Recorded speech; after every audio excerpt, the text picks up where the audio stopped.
السلام علیکم۔ شہید جہنم کی تہہ میں کیوں جائے گا؟ عبداللہ بن مسعود رضی اللہ تعالیٰ عنہ فرماتے ہیں کہ شہادت کی وجہ سے تمام گناہ مٹ جائیں گے مگر امانت میں خیانت، یہ گناہ نہیں مٹے گا۔ کوئی شخص اللہ کی راہ میں شہید بھی ہوا تو اسے بھی قیامت کے دن لایا جائے گا اور کہا جائے گا کہ اپنی امانت ادا کرو۔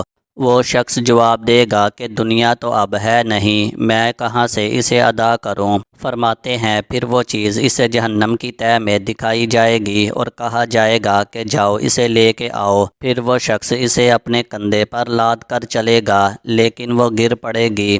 وہ پھر اسے لینے جائے گا، بس اسی عذاب میں وہ مبتلا رہے گا۔